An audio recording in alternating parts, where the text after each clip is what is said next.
Welcome to Keep What You Earn, your judgment and jargon-free zone for entrepreneurs of all levels. Get ready to learn how to scale your business, save money in taxes, and create a business that grows your wealth.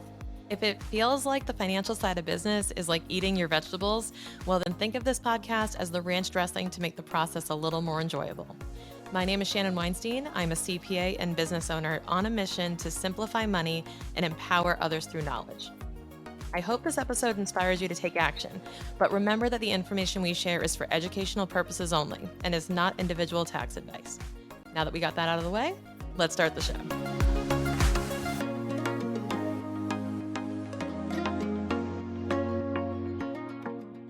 Hey, welcome back to the show. Today, I'm sharing with you an episode that I did on another podcast because I love sharing more of my story and unique perspectives based on questions that hosts ask me. I hope you enjoy this episode and can dive deeper into learning from this podcast and from others. Check the link in the show notes for more information on this host, their episode, and where you can find the full content. They're not paying any attention to what the numbers are trying to tell them. I think that their numbers are basically screaming off that piece of paper, off that P&L and balance sheet, but you are not looking at it and not willing to listen. And it's okay because we haven't been taught how to read this stuff. It's like reading your blood work at the doctor. You're like, I don't know if 2.4 is good. What does this mean? Like they're arbitrary metrics and you need somebody to interpret them for you to tell you how to apply them in your life or what they're trying to tell you. And I think when you can equip yourself with either the basic skills to do that or a really good professional who can translate it, it empowers you to the nth degree to take the actions in your business you need to be. But if you're not looking at your numbers, then you're kind of operating off of intuition and gut, and it's going to take you a lot longer to get where you want to go. If you're a real estate investor who's sick and tired of living deal to deal, then welcome home. Hear from everyday real estate investors just like you and discover how they've completely transformed their business by taking a profit-first approach. This is the Profit First for REI podcast, where we believe revenue is vanity, profit is sanity. It's time to start making profit a habit in your business. So here's your host, David Richter. This is another episode that I absolutely love because I know it will provide value to you. I'm having Shannon Weinstein on, and she can take complicated subjects and make them very simple. She talks about a lot of reasons why we don't pay ourselves enough and the psychology behind that and like what she's seen. And honestly, I believe that if you listen to this one, you will come away and you could keep more of what you earn right from this podcast. I'm super excited for this episode. Thank you for listening. Appreciate you. I am super excited for this episode, the Profit First REI podcast. I have Shannon Weinstein here. She is a fellow fractional CFO that runs her own business. She's incredible. She has a podcast, Keep What You Earn. That I absolutely love it. We were on there talking about all the nerdy stuff that you hear from me all the time and from the guests and people, and she's going to give you some great stuff. She puts things on the bottom shelf, which is incredible because it's like, I want you to be able to do that. And this is where I want to invite people from other industries and just helping you know that this is a common problem out there. So Shannon, thank you so much for being on here today. Thank you. And I love the phrasing of like putting things on the bottom shelf. That's such a cool concept. I love it. Yeah, well, honestly, I'm a bottom of the shelf person. Like, I'm very simple. People look at me and think I look smart because of the glasses. Used to have braces, all that stuff. Same. I part my hair. It's like, and then it's like, oh, I need stuff simple too. So that's why going down this road. But whenever I've heard you speak or whenever I've listened to your podcast, you just make things very simple. I think that's a gift. That is definitely a gift and a talent and a skill. You can work on it, but it's something that I think comes very naturally to you. Because even before this, okay, here, if you're listening to this, I'm giving you a little bit of sneak peek. Before this, she even was talking about something. I'm like, I love how she phrases things. I just talking about them and just the things that we were talking about, which I want to explore here on the show. So let's go into that. So let's go into how did you even get to have a podcast, Keep What You Earn, into this fractional CFO world? Like, what was the epiphany that like, I want to help entrepreneurs who struggle with the money? So it actually dates back to in high school, I wanted to be a language teacher. So I wanted to teach Spanish because it was my favorite subject, because you know how we're taught in high school and middle school, like, what's your favorite subject? Make that a career. Like that was the default kind of like gift and sign that was like, oh, you're good at this skill, then you should just do this the rest of your life. Like, oh, okay, I guess that's what I'll do then. So I was thinking, oh, I love Spanish. What can I make Spanish into a career for? And I thought teaching, I love to teach. This would be great. So I ended up taking an accounting class on a bet with my dad in high school. And he said, if you, and by the way, he's an accountant, but he said, if you hate it, I'm never going to bug you about your career again. I'll let you do whatever you want. You don't have to be an accountant. You don't have to do this business. But if you love it, you need to major in it. And I was Mm. like, okay, there's really no not winning here. Like it's a win-win. Either he Yeah, leaves no me alone kidding. or I get to do what I love. So, like jokes on you, dad. And then lo and behold, joke was on me because I loved it. I majored in it, Oh, and wow. he had another CPA in the generation. So what ended up happening though, the way he sold it to me, which directly answers your question, is because I have an obsession with teaching and I love teaching language, Mm. and I happen to choose the language of business. So my dad convinced me to go into accounting because he said, if you want to teach a language, Shan, this is the language that nobody speaks. This is the language that people should be speaking. And if you understand it, you are wasting your gift if you're not using it. And that really hit me when I was like 17. I said, okay, that makes sense. Like, this is the thing I'm uniquely positioned to teach. And I truly believe that. So ever since then, I have just been finding every excuse I can to train, to teach, to develop even the employees who worked beneath me in corporate and in Big Four.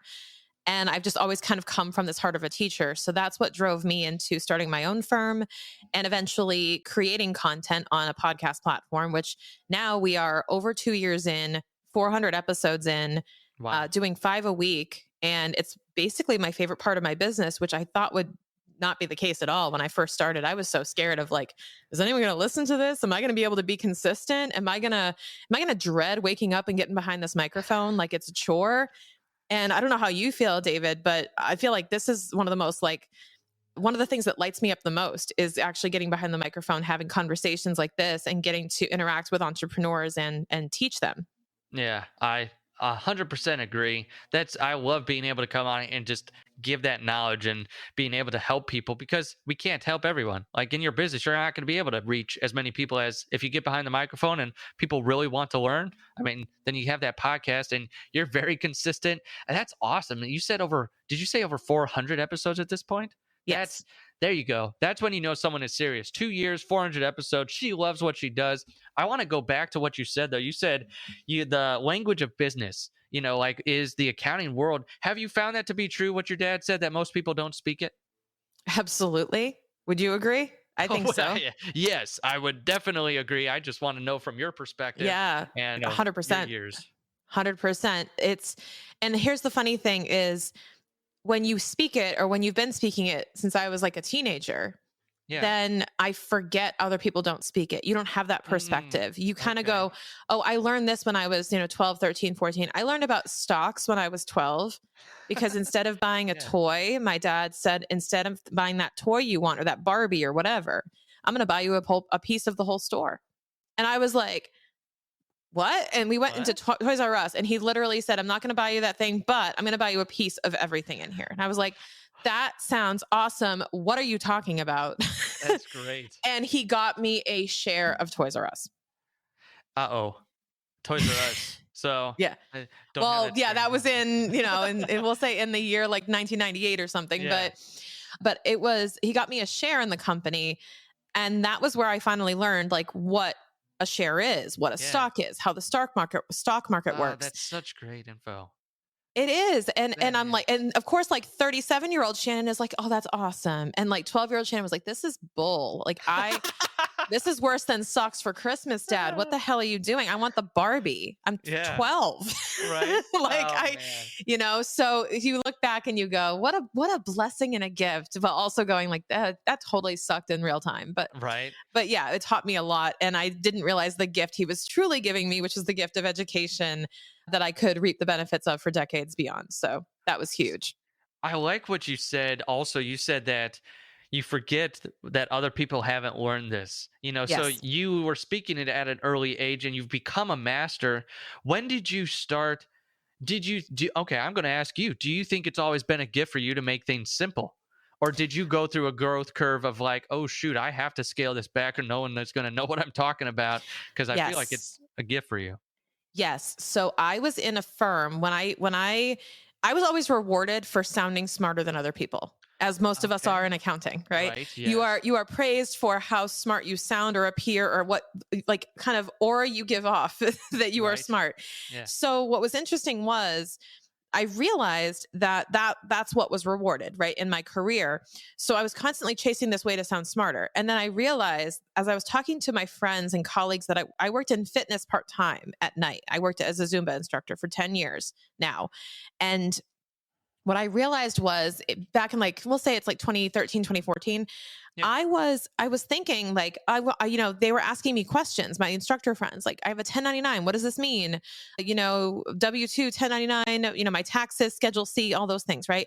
They're throwing these things at me and they're saying, how does this actually work? And again, I accidentally, we'll say unintentionally, made them feel stupid because I Mm. was explaining it and I was going like, you guys don't know this stuff? And I wasn't trying to be judgmental, but it definitely came across that way because I realized it didn't hit me until that point because I had been surrounded by other smart accountants my whole life and Okay. always been the dumbest one in the room that had to humble themselves to ask questions up, but then had to kind of earn their place in the room by trying to say something smart or trying to appear smart to almost like justify your existence, right? Yeah. So now I'm like, wait a minute, that's not what's going to win me relationships. That's not what is going to win me in these conversations or let me teach anyone anything if they don't understand it. So I actually had to make an active decision that if I was going to do this as a business or if I was going to start my own company, I said, wait a minute, I need to go back to how did I learn this? Yeah. When I was 14, when I was 15, when I was 18, whatever it was. I go, how did I learn this 10, 15 years ago? What were the ways that I conceptualized this? Like, what was in my notebook in high school? Like, how did I think about this back then in simpler terms? And then I just started finding all of these analogies and finding life examples and thinking about how it made me feel to learn it when I got it. And then I had to find parallel principles, parallel examples. I'll give you one example. What I realized was people were not paying their taxes throughout the year. They were waiting until the April bill to hit, right? So they have these massive tax bills in April. They did no tax planning, but they were earning money throughout the year. And I said, okay, imagine you're at a hotel and you're ordering drinks every single night and you're putting it on the room, right? But you don't check out until next April. You're okay, put it on the room, put it on the room, put it on the room, put it on the room. I go, what you're doing is now you're surprised when that paper comes under the door and it's like 18 pages long of all the margaritas you ordered over the past year. And it's like, you're just keep putting it on the room if you're not paying it throughout the year, or at least setting aside the money because you know the Yeah. bill's going to come. So analogies like that make sense to people because they're like, oh my God, yeah, I've 100%. totally been there where I checked out of a hotel and I'm like, who the hell ordered all these margaritas? Right?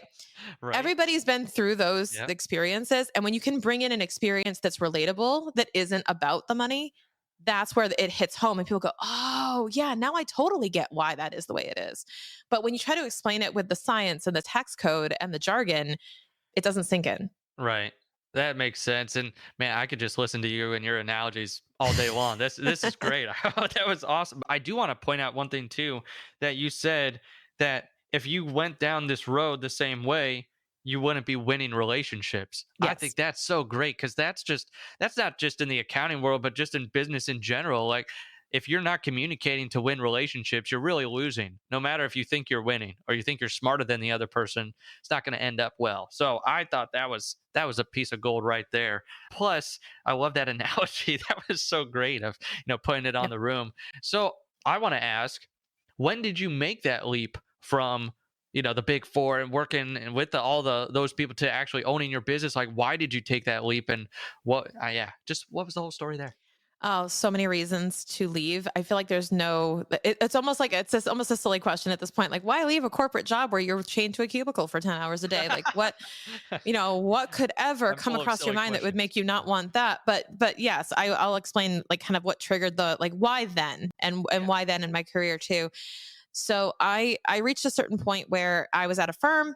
I knew I didn't want to make partner because I did not aspire to, not see my family and work these crazy hours and be in the city all the time and be frankly like sucking up to other clients, other partners, and like Yeah. playing the politics game. I didn't really want to do that. I said, I just want to be respected for what I know. And I was even told at one point that the main reason I was going to be on the partner track was because of my gender. because of Okay. quotas. I was the last woman left in a class of 24 6 years later. Uh, So they kind of looked at me and they were like, you're going to make partner. And I was like, oh, not for all the work I put in and all the other, like the blood, sweat, and tears, but because I lasted this long and I happen to have this type of, genetic makeup, like this is so silly. So I just said, you know what? It's all too superficial. And not to mention, I got a really short bereavement leave when my dad died. I really knew where I stood when times were tested with the mm, company. So I okay. said, I know this isn't for me. I went to a bunch of other corporate jobs, but I realized that all they were ways to make a paycheck and pay a mortgage. I wasn't deeply connected to them. I didn't feel the mission. I didn't feel that I contributed heavily or that I kind of started having these like superficial relationships with my companies I worked for, where I Okay. wouldn't get too emotionally invested because I got hurt so bad by the first one. Yeah. So I kind of like kept an arm's length distance and was like, I'm going to do my work, I'm going to make my check, and I'm not going to think about you guys. Like I'm not going to stress myself out over you guys. And that worked for a while, but then I said, I want fulfillment. I want to be emotionally invested in something. I don't want Yeah. to be a vacuum of just like show up, do your work, go home, and try to find fulfillment elsewhere. Yeah. So I decided to start my own practice on the side. I started it in 2019 and I got really lucky because my whole job went remote in 2020 and the practice took off because 2020 was a massive opportunity year for accountants Oh yeah. between PPP, idle loans, the uncertainty around the economy, cash flow issues. People were really craving our help at that point and I kind of struck the right time to be almost a year into building my business. And that just kind of poured the gasoline on the fire and enabled me to build my business virtually. I was sitting there with two laptops, like every half hour, toggling between my two my two Yeah. jobs. And yeah, it was crazy. But I left because I really wanted to find that fulfillment and I wanted to be part of a bigger mission and help Yeah. real people, real business owners that were the backbone of the economy. Ah, that's so good. And it's so heartbreaking that these corporate, monsters, like basically just in suits, don't understand what's really going on. Because I don't know. Do you feel like in 10 years from now, when our generation starts taking more of that over, do you think it'll change in the corporate world? I feel like I it's think like, it has. I think it okay, has changed because this was, if we're talking about that conversation around my partner track, that happened over 10 years ago. okay. Because I So feel like it's going more that direction, but like, yeah. that's just still disheartening to hear stories like that. And it's like, Yeah, ay, it's ay, all ay, too common. But I do right? think it leaves a scar. So even though it may not be happening, I think it leaves a Yeah. scar on my generation and now has led us to discourage these types of careers or for Yeah. us to be bad mouthing them or talking about the trauma.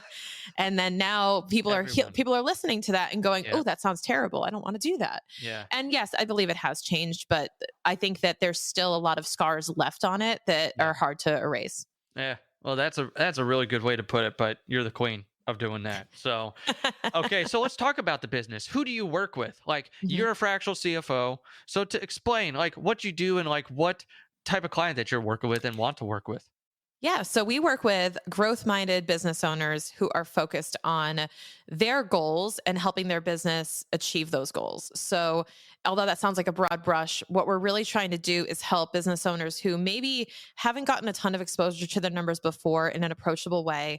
And we want to make sure that, much like what your business does, because you're called Simple CFO, we try to bring simplicity into the mix and Yeah. say, hey, it's actually a lot simpler than you think it is. And we're going to help craft an activity plan or a set of goals that will help you take the actions you need to drive those outcomes. But growth minded, we focus on service based, but we have a few product businesses in the mix.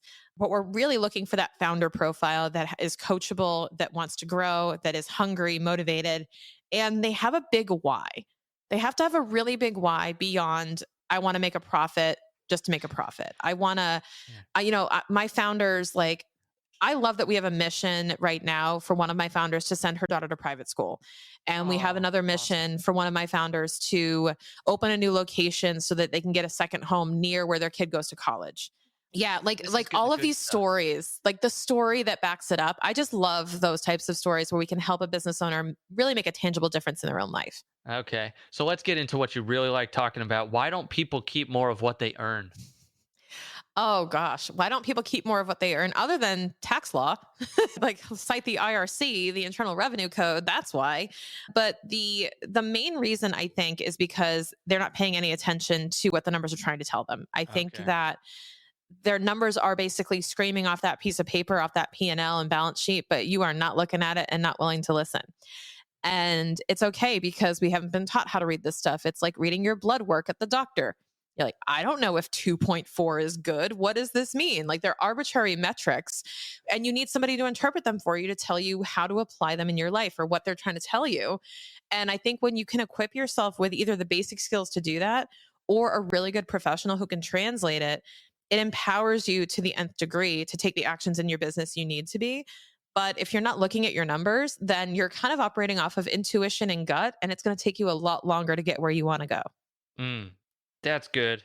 See. Isn't she great? Look at her. Like the blood work. That is such a great analogy of I like mean, you go to how the many times have doctor. you gotten your blood work back and you're like, this is meaningless until I have the interpreter to tell me like the legend or the key code of where Right. should it be? What does it mean? What is this chemical name I can't pronounce? And I got my blood work back. I had to call my doctor and I was like, and that's where it Yep. comes from, David. I said, now I know how they feel.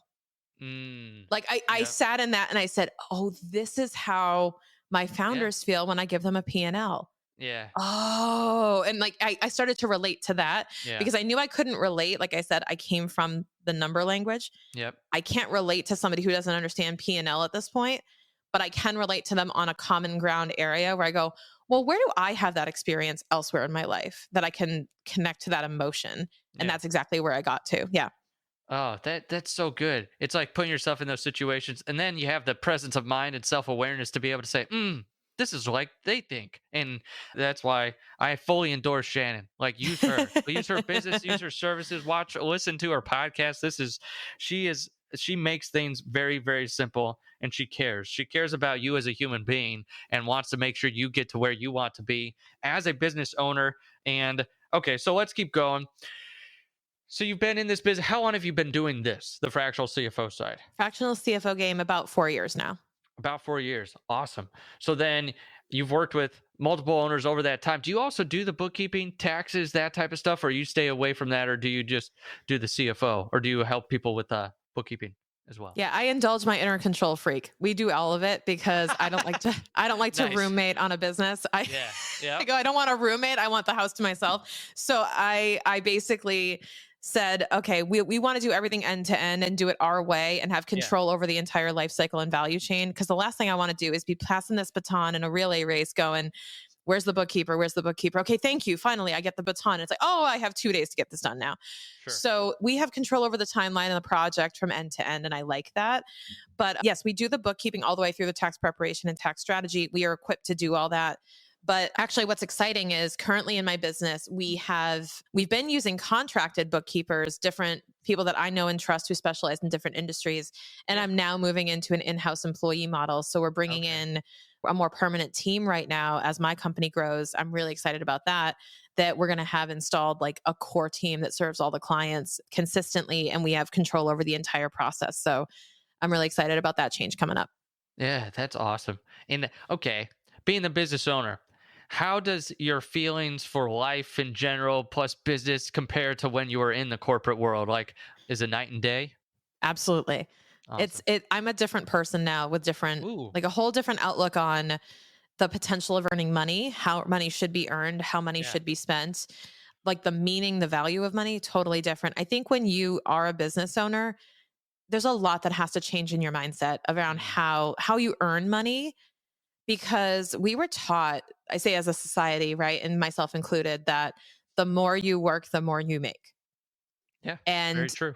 and then to some degree we feel guilty when we earn a lot of money we didn't work for. Hmm. And that was not, probably, it's not unique to me. I know I felt this way and a lot of other people did too, where it can't be that easy. Like it's not supposed to be easy. We're supposed to work hard and make money. And those with a really good work ethic typically struggle with the idea of, wait, you're telling me that I could like sell something online or I could charge this much for my services and I just make that much money? Yes. And they grapple with that and they're like, but I didn't have to, I only did like an hour of work to earn that. Yeah. Right. Like, yeah, isn't that awesome? But they have this discomfort and this sense of guilt of, but I didn't work that hard for it. And even accountants too, who are used to the billable hours, you think about that. They're like, well, it takes me 15 minutes, so I'm only going to charge like $100. And I go, but that 15 minutes generates 50 grand in tax savings for your client. Yeah. So what is the value of what you're doing versus the value of what you're doing? Right. Like, what is the value of what you're producing versus what you're putting in? Yeah. And if you're listening to this as a real estate investor, I think if you're wholesaling, you're right in that category. Cause like Yeah. you're like, hey, I just did my first, oh my gosh, this really works. I made $10,000 and I made a couple phone calls and helped someone out, where they had a burned out house or they've got something that wouldn't sell on the market, place. And it's like, yeah, I can see that in all areas, in service-based businesses, selling online, like in the different spaces, that Yeah. is so prevalent of just, oh man, is this okay? And then, okay, let's talk about this. So let's say they make a lot of money. Do they have a hard time paying themselves anymore? Oh, all the time. Yeah. All the time. And I mean, first of all, profit first exists for a reason. Yep. Yes, Profit indeed. first exists for a reason. If Mike Michalowicz and then David Richter now have, if we're putting out books explaining how to do this, it's because people aren't doing it. People aren't paying themselves. And there's paying yourself and there's paying yourself first. Yeah. And I believe wholeheartedly in paying yourself first. Because otherwise you will take the scraps left over and you will justify not paying yourself because of priorities. And it's a huge issue with business owners that, their big why is, let's say, to put their kid through college, but they're not actually taking any money out of the business. I think they're perpetually in this sort of state of, well, when I hit this point, I will have made it. It's almost the same rut that we get in when we're trying to quit our job and start our own business. Like, oh, Yeah. when I save this much money, or when we have this much money, then we'll talk about having kids, or when we do this, then we'll, buy the house in Costa Rica. We like all of these things. Like, we'll do this when, and I go, there is no when. There is no, like, you're not going to wait until you cross that peak. You can do it now, you could do it later, whatever. But if you're not gonna, you're never really going to feel ready. Yeah. And you're never really going to feel like you have enough money to pay yourself. So you have to start the habit now of just embedding that in your existing habits, your existing routine of how you run your business. Yeah, that's so great. And I love what you said there of pay yourself is different than pay yourself first. And Hmm. I don't think I've ever heard anyone say that, but it makes a lot of sense where you can be paying yourself, but then if you aren't paying yourself first, like you said, you bump yourself off and then you're a lower priority. Anything you pay Yeah. above yourself is a bigger priority than you. And it's like, well, if you go down, what happens to the business? So it's like, I Yeah. think that was good. This has Yeah. been And I'll add this too. When I brought my yeah, employee in, I yeah, was setting her salary and I was setting up, again, cash flow forecasting, all the things we use, yeah, right? We use it on yep, myself. good. And I said, I need to have enough of a reserve to pay her. And I had her salary set. And then I also plugged in my forecast. I said, well, if her salary is X, my salary has to be raised to Y, because Mm, I did not want to make less than her. yeah. And I said, I'm going to have to level up my salary because I don't want to feel like I'm paying my employee more than I'm taking home. And that was a big thing for me, was I want to make sure that I'm one of the heaviest paid employees in the company, or I'm in a position to be, because I want to feel like that is what I'm contributing in. I don't want to, take the foot off the gas pedal and be like, well, I'm only making this and she's making this much money, and start resenting the work she's doing Right. because she's making more than I am. I didn't want that to be a factor at all. I said, until I can afford to be paid as much as my employee is, then I can't afford an employee. Oh, please listen. Are you listening to this right now? Please, for the love of God, take what Shannon's saying and run with it.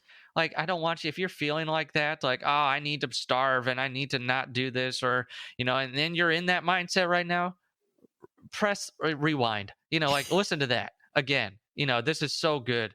Shannon, this has been awesome. Is there any other parting wisdom that you want to say before my last question? I will just add one more thing that I had mentioned to you before when we were chatting, and that is the IRS are amazing people. You're There's gonna a lot make of, people mad on this show for sure. I A know, bunch of real estate investors. So I know, right? But I'm talking about the people. yeah. So I want, and there's a lot of fear around the IRS and a lot of this stigma, like they're this evil organization and this villain in a movie, which is hilarious to me, Oh yeah. because Except for now they're even paying us. though Yeah, like even though, so understand, first of all, our legislative branch, we go back to like social studies in fifth grade, right? Our legislative branch writes the law. Yep. The IRS is just there to enforce it. They're given the book and say, go do this, so they're not, I go talk to your Congress people if you don't like the tax laws, number one. But number two is with the IRS itself, I have spoken on the phone with them a lot at length, lots of time on hold relative to the time I've spent on the phone with them. But I've been chatting with them and they are like the nicest, like Midwestern, sweet family people working from home, just making it work. And it really does take a lot of stigma out when you realize that they're kind of on your side. They're very flexible. Yeah. They're very, cool to work with and cool to talk to. That if you get a letter, if you get anything from the IRS, just know it's probably some intern or some like woman in Utah stuffing an envelope and sent it to you. Like, don't put so much weight of fear on that thing. Half the time they're wrong anyway because the intern sends them. Yeah. So you really have to take a lot of this like pressure off of, oh, the IRS. They really are super super flexible and nobody's going to jail. Don't worry. Yeah. Not going to happen. Awesome. Well, that's encouraging to know that they're real and they're nice people behind it because we just, especially this group, if you're listening, if you're a real estate investor, I don't think you can go to a real estate conference or a meetup or whatever without someone slapping the IRS around. So it's nice to know to hear from someone who actually is talking to them on a regular basis that they're Mhm. humans too, and that they're just enforced it. Yeah, go. I feel like the same group that's listening now doesn't like their congressman either. So I mean, yeah, they definitely sit both sides of the fence there. Oh yeah, But totally. I feel it too, but just know that like they're the same people who work at the DMV. Be patient. right, It's yeah. the same. It's the government agency. They are just government employees and they have families too and they're normal people. So if you do ever have to interact with them, I just want you to just keep that in mind that they're human. Well, let's go back to what you said before. You said this was I knew by having these conversations I wasn't winning relationships. Same thing with them. Like you're not going to get the outcome you want if you go in there with your fighting gloves on and you're punching them through the phone. Like that's not going to help you. That doesn't help in any situation. Has that ever helped you? As a human being. Like No, it's let's like not go customer down that. service. Like Yeah, you exactly. want somebody to do what you want, you have to be really nice to them. And I'm not saying, you know, fake nice, but genuinely come in with like a smile on your face and say, "Thank you so much for picking up the phone. I really appreciate your time. How are you doing today?" And it goes a long way just to have a Yeah, little more it does. humanity with everybody. Yeah, that's really good.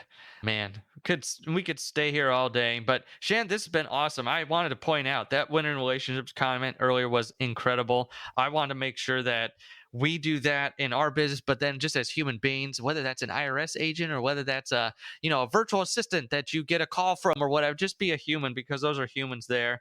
I like that you work with growth minded business owners that have a big why, like making sure that you have that why. And sometimes I'm sure, Shannon, you even guide people to their why because they don't even know what they're wanting. But I love how you had those examples of those people, making sure you're paying attention to the numbers, making sure that if you don't know something, get around someone like Shannon who knows how to make it simple and can really help you get to where you want to be. I love what you said. Pay yourself is different than pay yourself first. And it's like, please, for the love of God, pay yourself first so you actually get to where you want to be. And then how she closed with, that if there's someone on your team and they're making more than you, how can you get yourself to be able to be above that right then? Because it's not bad. It's not bad for you as an owner to make money, and the psychology of like, you can make money and you can make money where you've built a business and systems and processes and people or whatever, and you are making money and you don't have to feel bad. I think you touch on so many things that just hits at people's core, hits at my core too. This was incredible. How do people find you? How can they get more of Shannon?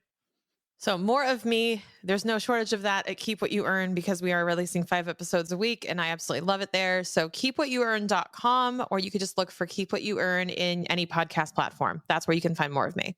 Cool. If they want to work with you, what's your website? You can actually go to keepwhatyouearncfo.com and you'll be able to get to my website where you can find out more about our CFO services, about working with us and what we offer. Awesome. So there you go. I fully endorse Shannon. She's amazing at what she does. She has the gift of making things simple, and she cares. She cares about you. And as I always end the show, if you want simple CFO in your life, because we work with real estate investors, go to simplecfo.com. We can help you keep what you earn as well too. And I just, man, she has inspired me to make things even simpler in my life and how I communicate. So this has been incredible. Thank you so much for being on here. Remember also, if you're listening, to make profit a habit in your business. And then Shannon, thank you again for all the value provided today. Thank you. This episode of the Profit First for REI podcast is over, but there are plenty more where that came from. Are you ready to learn how David and his team can help implement the Profit First system in your business? Schedule a discovery call at simplecfo.com right now. We'll see you next time on the Profit First for REI podcast with David Richter.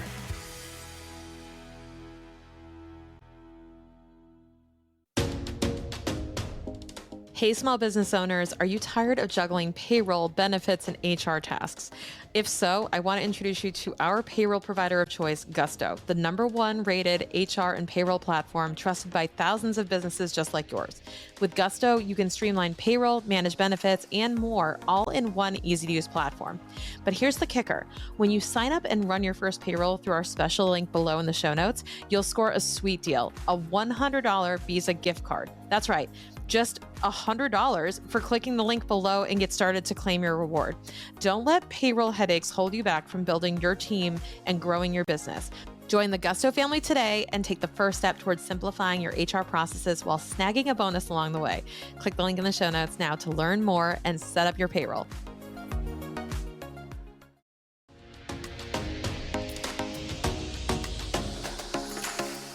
Thank you so much for listening. If you enjoyed this episode, please leave a rating and review on your podcast platform. This small action goes a long way for podcasters to get our message heard by more business owners just like you. Be sure to check out the show notes for links to information about our guests and ways to get in touch with me. We'll see you on the next episode.